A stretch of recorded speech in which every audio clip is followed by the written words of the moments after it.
Good morning, Dr. Jaishankar.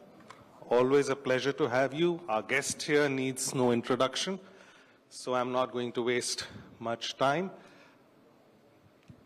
Troubled days, tough playing conditions. So, is that a question or an observation? A question. Well, things are a little complicated because I think lot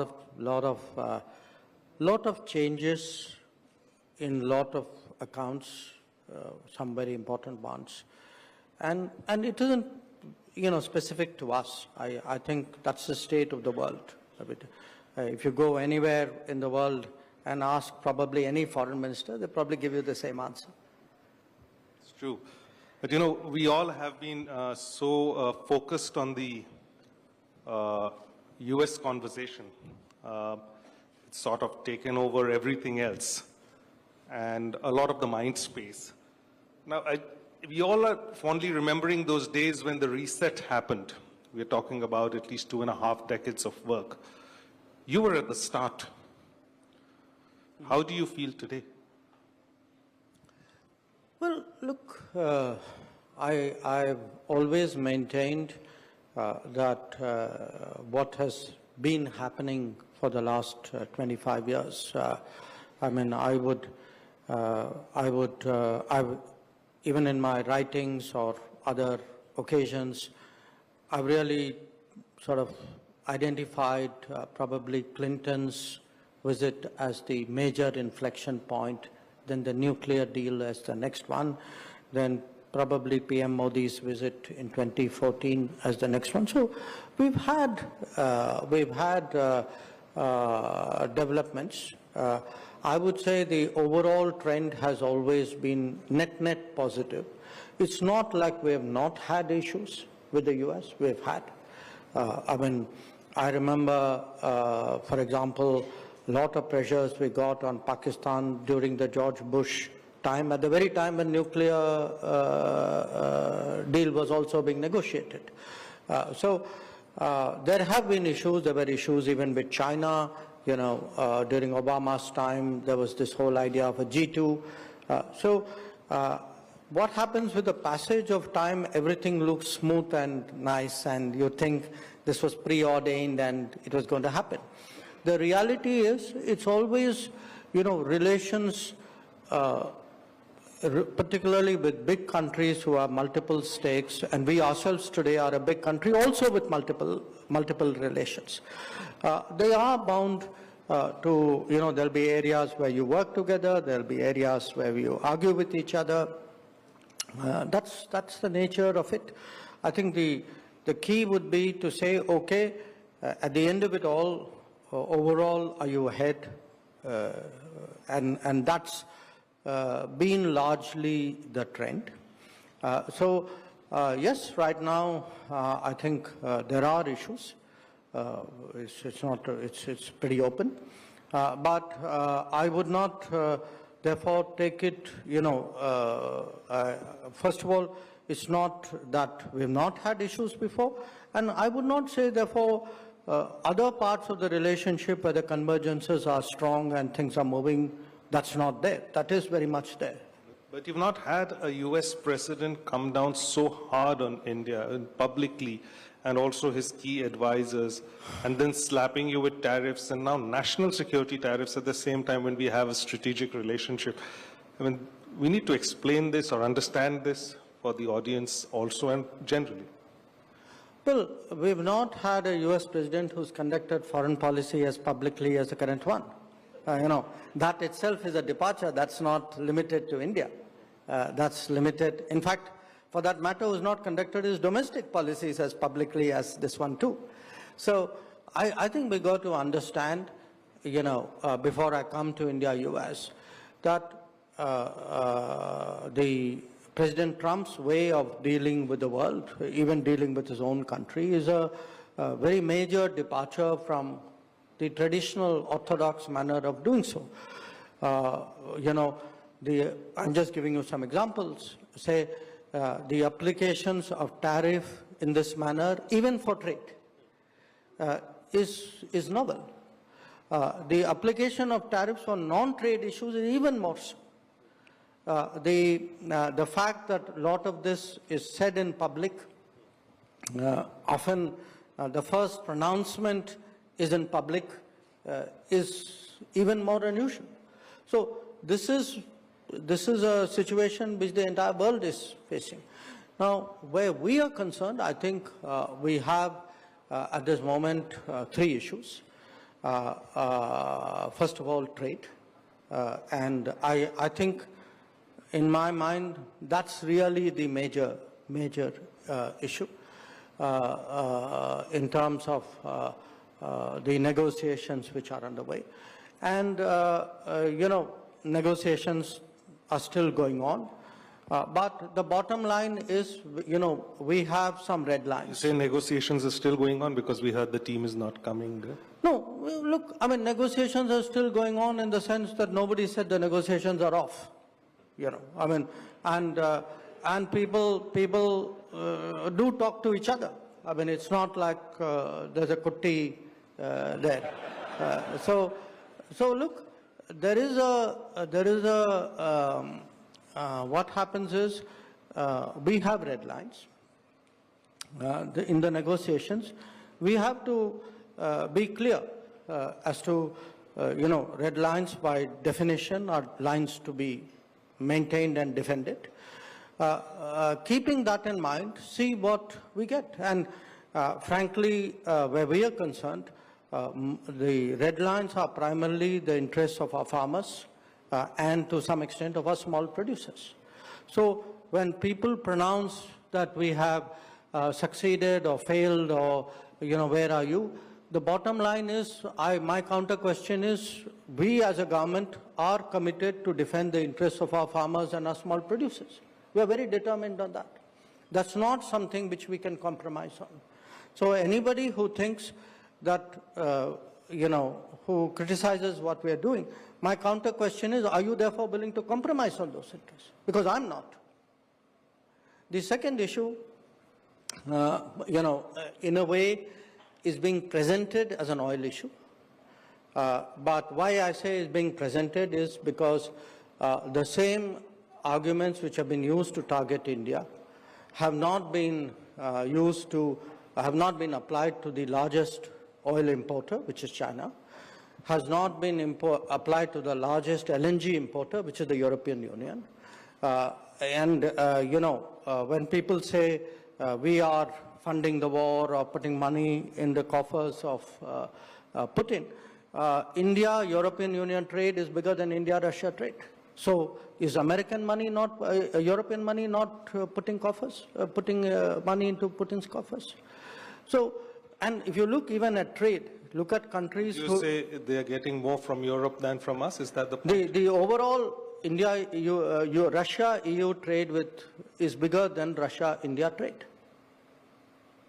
So my point is, look, if the argument is energy, there are bigger buyers. If the argument is who's trading more, there are bigger traders.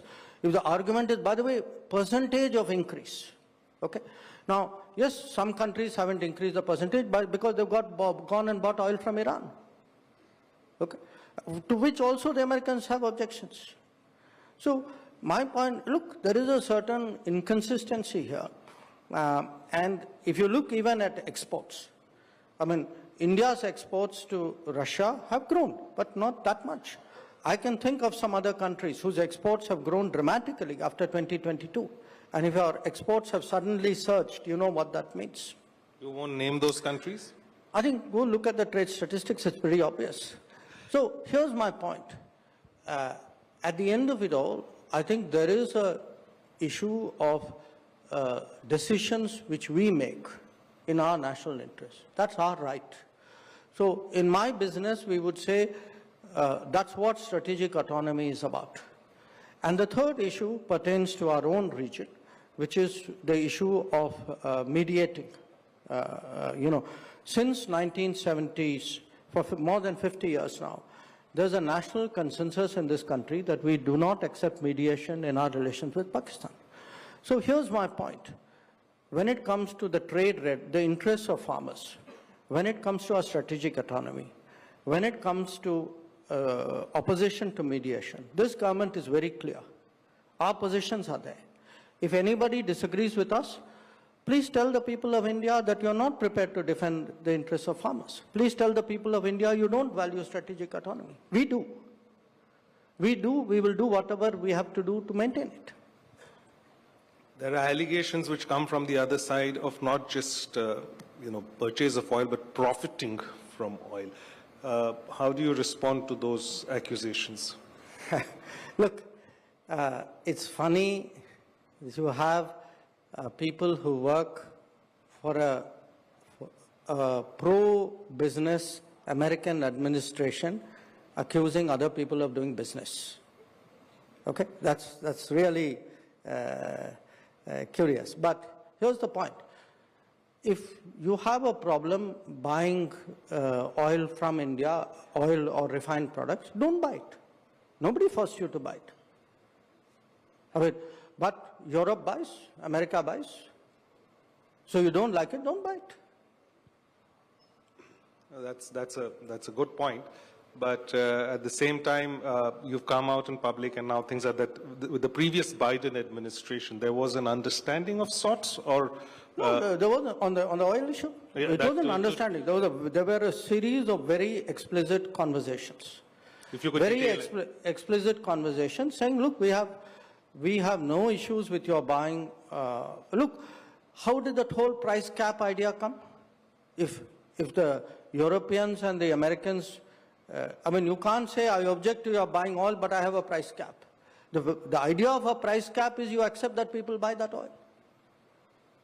So the fact that you devised the price cap meant that you accept that there's an oil trade going on with Russia.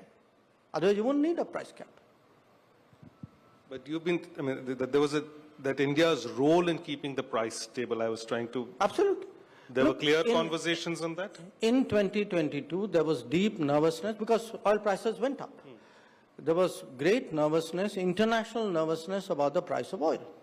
And there was there were a set of conversations with different people in the American administration at that time that if India wanted to buy Russian oil, that's fine by us because it will stabilize the price of oil. And by the way, those, after January, there were no conversations with the current administration saying don't do that. And this never came up in any of the trade conversations? Never? Anybody ever asked you? No, I wasn't doing the trade. But no, it's not. Look, our trade conversations pertain to our bilateral trade. Our trade conversations did not, the trade conversations did not go into... But they are linking it, so they should have obviously... Yeah, but, as I said, that was not the case. There were no discussions on this issue before their position was made public. They've used the term national security tariff. We had Shashi Tharoor yesterday who called it sanctions. How do you look at national security tariff as just the way it has been framed and sort of pushing India in that? I'm not going to get into definitional debates. My point is a very clear point, which is that we are buying oil to stabilize the oil markets. Yes, it is in our national interest. We have never pretended otherwise, but we also say it is in global interest. And you call it what you will, I don't think that is the relevant point. I think the relevant point is that levying tariffs on a country for doing what it has been doing openly with, and which other countries continue to do in larger volumes than us, is, in our view, unfair and unjustified. Beyond that point, whether you call it this or that, I don't think makes a difference. How do you see the road ahead? Well, I see the road ahead as, we are two big countries. We need to have conversations. We are, as I said, the lines are not cut. People are talking to each other. And we will see where that goes. We hear that an ambassador has been appointed. Yeah, I read about it too. No views yet on that? Look, I am a foreign minister. I don't comment on ambassadorial appointments of other countries, that too in public. No, but it's a good development in one way if you would get it. Anyway, I'll leave that to you. But you were also, correct me if I'm wrong, sir, you were the first person to go into Kremlin after Alaska? As the first foreign minister, yes. foreign minister to visit Russia and I mean, I guess so. And met Yeah, Putin. I guess so. What is the sense you got of that conversation? Everybody's linking us to that conversation as well. Well, there were two parts to it. I mean, one part of it was our own relations, and we have a practice of annual summits with the Russians. We are planning one at the end of the year. So a lot of it was devoted to what would happen there. It's an annual exercise. That's how the relationship grows.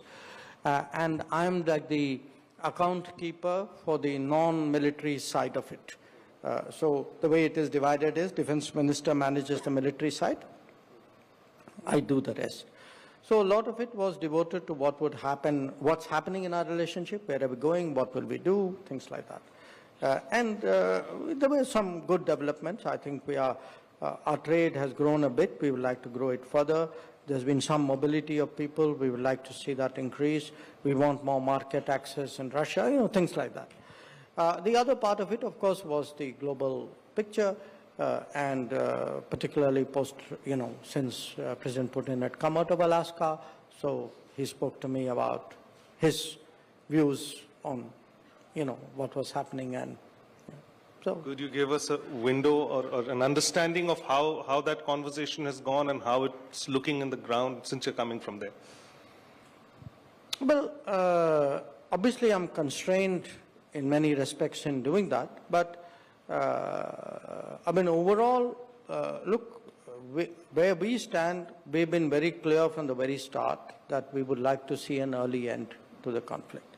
We've also taken the view that in any conflict, it's for the parties concerned to sort it out.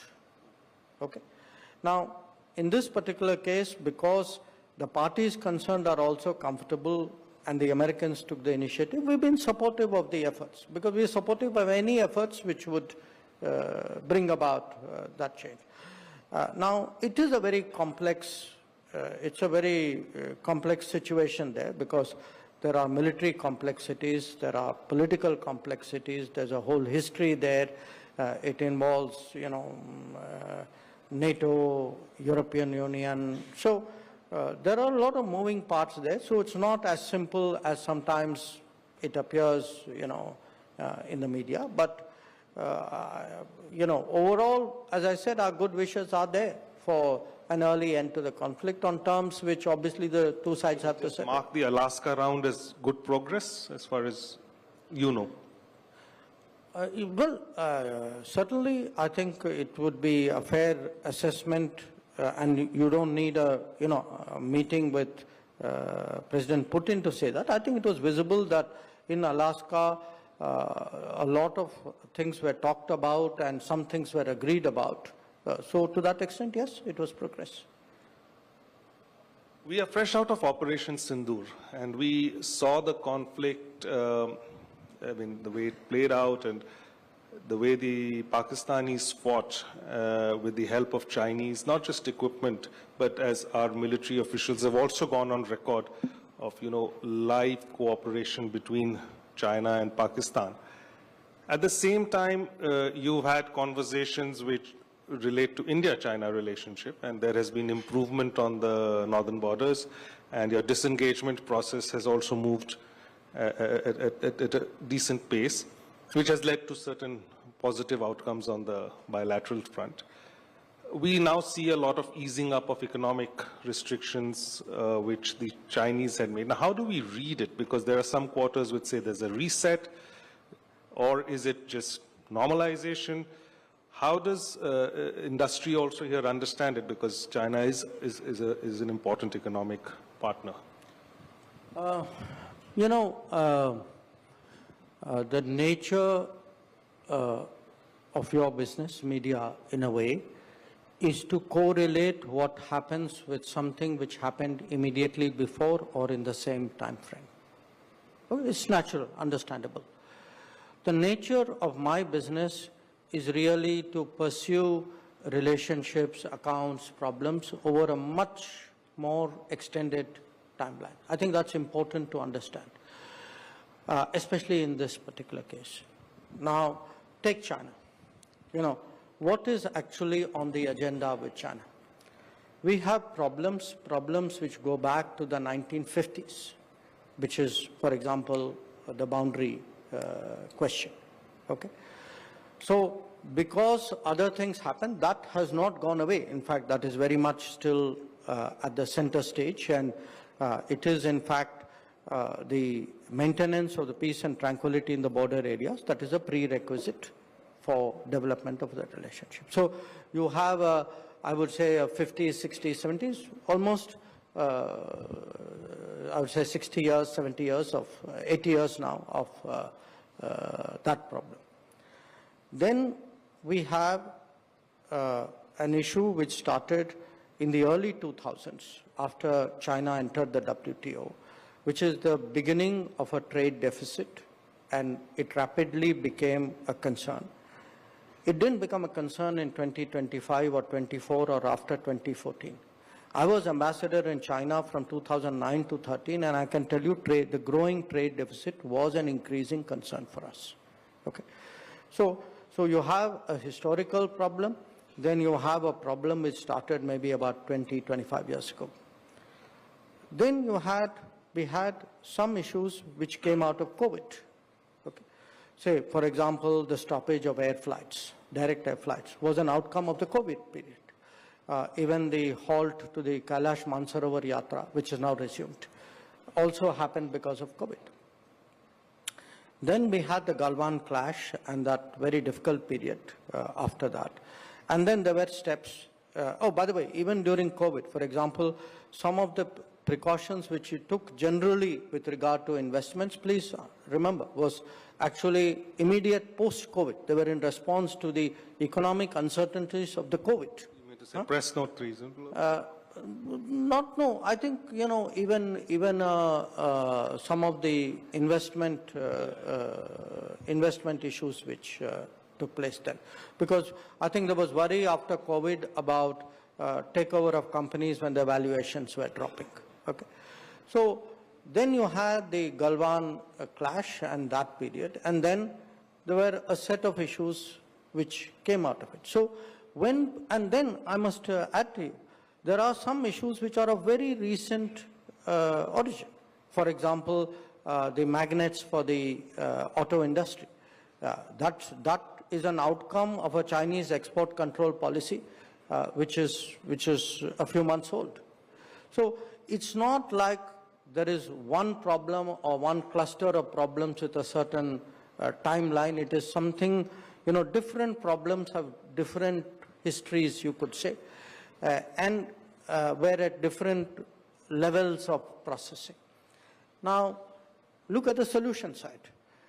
You know, again, you brought up Sindoor, you referred to the fact that now, given what is happening in the current state in the world, I would actually point out to the fact that much of what is happening now, or what was agreed to when Minister Wang Yi was here, was actually decided last October when President Xi and Prime Minister met in Kazan. Some of it was followed up in November last year when Wang Yi and I met in Brazil, I think. So, look, it's not what I want you to understand is it's not black and white. It's not something has happened with America, so therefore immediately something has happened with China. I mean, if you are looking at the kind of things we announced now, air flights was not decided now. I mean, we are just operationalizing something we wanted to work on. So there are parallel timelines which you can say. There are different timelines of different lengths on different problems.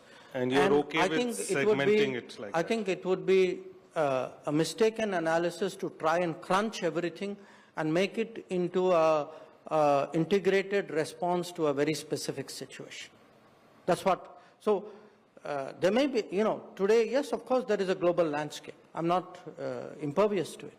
But I'm telling you that many of the things, I mean, for example, boundary, you know, This is the 24th or 25th round of talks between the SRs. Now, what they decided on boundary has been actually a subject of conversation for multiple rounds, some of them for 15 years. So they are not necessarily new concepts which were decided now because something is happening on some other account. So I want you to understand there is an evolution, there's a flow of that relationship. There are other relationships, but don't make this connect so tight and make it a causality. That's not the reality. I think the idea is there a newfound political comfort with China which can lead to certain predictability on the economic side, particularly on the business side? Okay, let me put it to you very simply. We have always maintained that if the border is stable, predictable, free of incidents, then there is a natural improvement in the rest of the relationship. So the border has been stable for some time now. And as the disengagement was completed, naturally it was logical that there would be an improvement in other areas. So I don't want you to overdraw, it's not like there's some great U-turn and now everything is great. I don't want you to go the other way around also, that the relationship is only full of problems and everything in it is negative. I think there is a sort of a ground somewhere in between. We do trade, there are things which are important for us. Again, if you look at the interests of the farmers of the country, I think a predictable flow of fertilizers is important.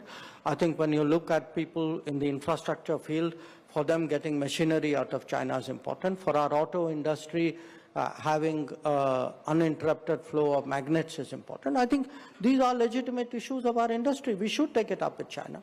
And we should, if there are blockages, I think we owe it to the businesses and to the workers of India that we should address those issues. The issue which we've been debating over the last 2 years is dependencies and supply chains. So the advice which has been in the current geopolitical environment, it is the unpredictability around supply chains, around building dependencies which then can lead to sudden shocks across industries. What's the geopolitical mantra for supply chains as we move ahead? Looking at, even though the frost settles on the India-China relationship, a new frost comes on the India-US, as you say, these things can be temporary. But looking at supply chains, how do you? Say, Pranab, right now, what to do about supply chains, you shouldn't be looking here, you should be looking there. Okay? I said the geopolitical mantra. But the geopolitical, I'll tell you the answer. I think recent experience has taught us that don't be excessively dependent on a single supply chain or a single country source. Recent experience has also taught us don't be dependent on a single market. Okay? So it isn't just from the sourcing to the production, it is also from the production to the market. Now, that doesn't mean you switch off from somewhere. It means you diversify, it means you hedge. And most important, which is the continuous messaging from the government, it means you do more at home.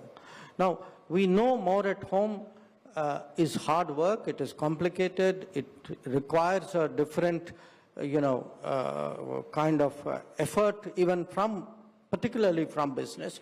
That is why the emphasis on Atmanirbharta.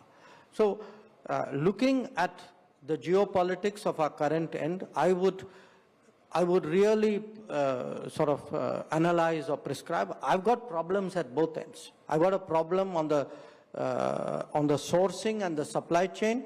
I've got a problem post-production in the markets. So both are volatile. Both hold their own complications.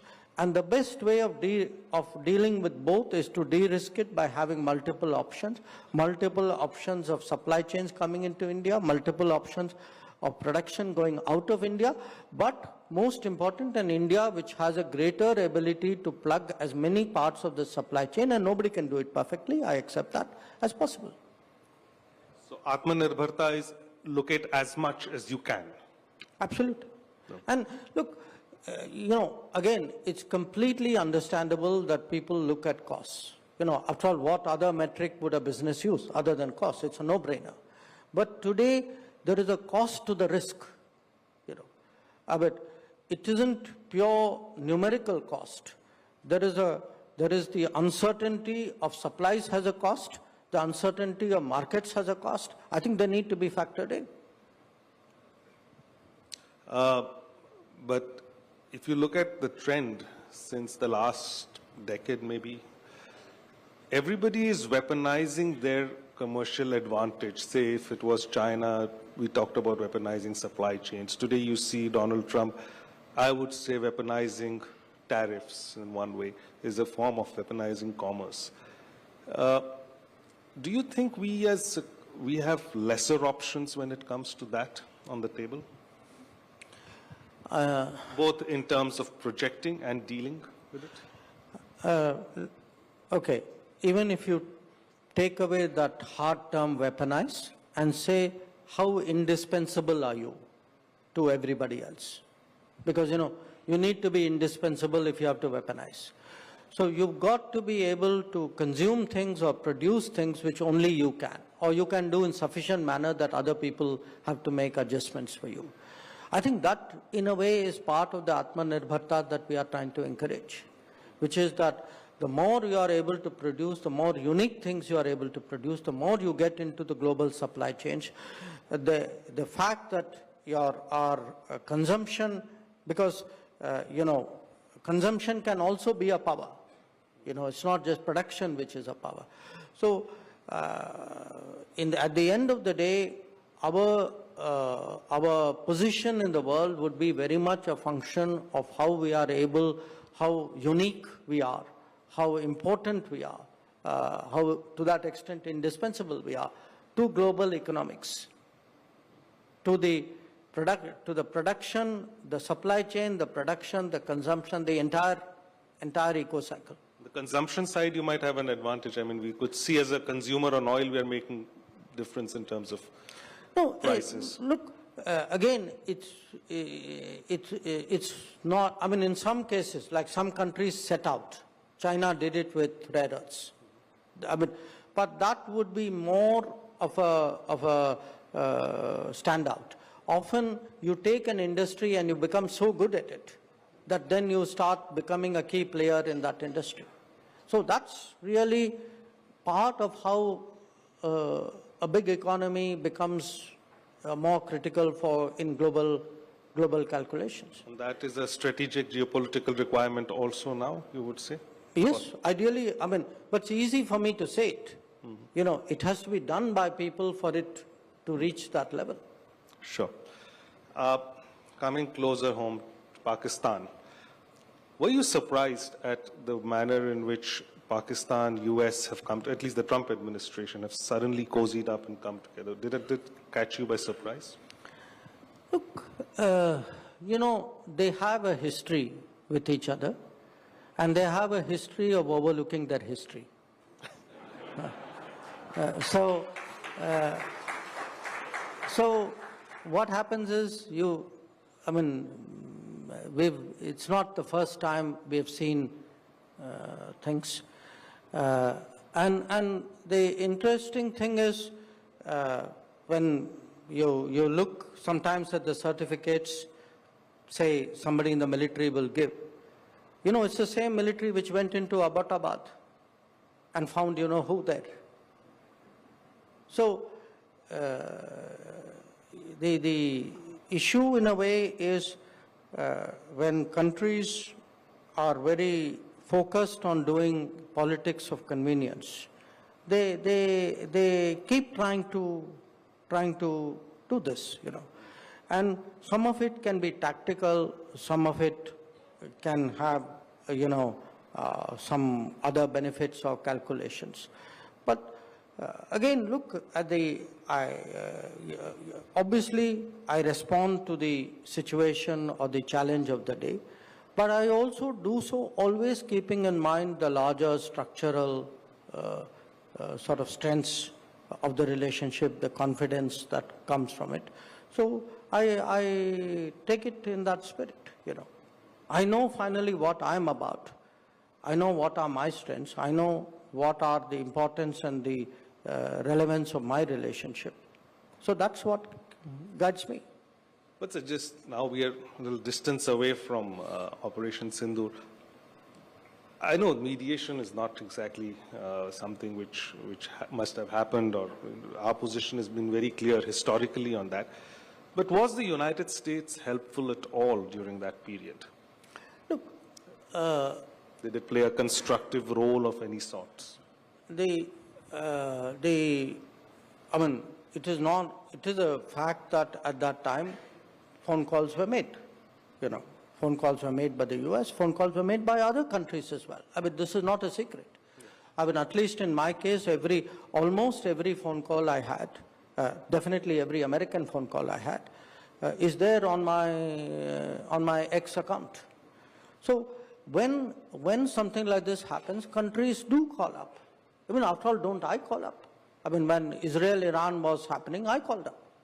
Or when Russia-Ukraine was happening, I called up. So it's in today's international relations, because it is an interdependent world and countries feel, okay, something is happening somewhere, I should know, and particularly, I would say, those who have a stronger history of international relations will do that. But, you know, that is one thing. It is something quite different to assert mediation, or to assert that an outcome which was negotiated between India and Pakistan was not negotiated between India and Pakistan, it was. And that was a consequence of military actions, the way it played out? Oh, absolutely. I mean, look, I've done this before, so you don't want me. I tell people that if on the 9th night we had, you know, President Vance, Vice President Vance conveying that, you know, the Pakistanis were going to do a big attack, and then 10th morning, the Pakistanis now ask for talking to DGMO. What happened in the intervening period? What happened in the intervening period was very bad things to their airfields. I mean, to me, the causality is very clear. The causality is a military happening. You know, ultimately, you know, how does the course of conflict progress? Yes, it can progress through reason, but mostly it progresses through events on the ground. So something happened militarily on the 10th morning. Now please look at what happened on 10th morning, and the pictures of the Pakistani airfields tell you what happened on 10th morning. But still, the Pakistanis seem to have found new currency in Washington, and it's probably coming from the crypto route. So is that now a new channel of diplomacy which is working in Washington, and that you have to contend with it? Where are we on these? Because see, a lot of countries are facing these difficulties. A lot of allies of US are facing. For that, you have to get another minister to sit here and answer that. No, it's not me. But does it become a part of your folder at any place? No, look, you know, we negotiate or we discuss with other countries what are our policies. I mean, because somebody else has some other instrument in their toolkit, doesn't automatically mean that therefore I have to acquire it. I have what I have, they have what they have. But do you think it's becoming difficult to deal with the Trump administration through its own system? Rather, the personal or direct or maybe certain other parallel approaches are at work which are more productive in terms of outcomes? Well, I think we started off with the agreement that we are in unusual times and the methods of diplomacy are very, very different from what they used to be. So what is, I'll take it from you, what is the India way? Look, you adapt to the landscape and the nature of the challenge. I mean, so if there is a relationship which has to be addressed in a different manner, if you want results, you figure out how to crack the problem. I mean, that's what diplomats do. So a lot of what was happening in the past few years, the Quad was at the center of it, you know, and it's a very diverse agenda. It opened up many conversations in technology. But today BRICS has taken over. So where is the Quad conversation? And these plurilaterals which you had so craftily put together, what's the fate? No, look, I'm not sure I agree with your question. I think the Quad is still the Quad, and the BRICS was always the BRICS. I mean, when we did the Quad, the BRICS didn't go away. And as Quad progressed, BRICS also progressed. So you are putting it almost as alternatives, whereas in fact it is a core belief of Indian foreign policy that countries like us should not be forced to, make binary choices. So we expect a Quad summit by the end of the year? We had a Quad foreign ministers meeting this summer in early July, if my memory serves me right. After that, I think different parts of the system are talking to each other. So in between the Quad meetings are held. We haven't made further decisions about, what to do in Quad. So that's quite natural. I think in the case of BRICS came in the news partly because we had a BRICS summit, and partly because it came in the news because people put it in the news. So I think in the next week you'll probably see the Shanghai Cooperation Organization in the news because the meeting will happen. So it will, the news cycle moves as per the events of that time. But what is not in the news cycle doesn't stop to exist because it's not in the news cycle. It still continues. So you're still sticking to the timelines agreed in the February visit of the Prime Minister to Washington? On what? On the timelines which were there, that by September or October we'll do have this and that. I think at this time, as I said, we are looking at the issues rather than, it's not a clock-driven process, I mean, there's not a chess game where you are moving and you're also looking at the clock. I get that. And what do we expect from the visit, the SCO meet, since it's happening right now? Well, I think the SCO has a value in itself because if you look at the membership, it covers a lot of countries which are quite different from other organizations of which we are part. We are very much, we are an important constituent of the Eurasian landmass. And the SCO primarily devotes itself to that.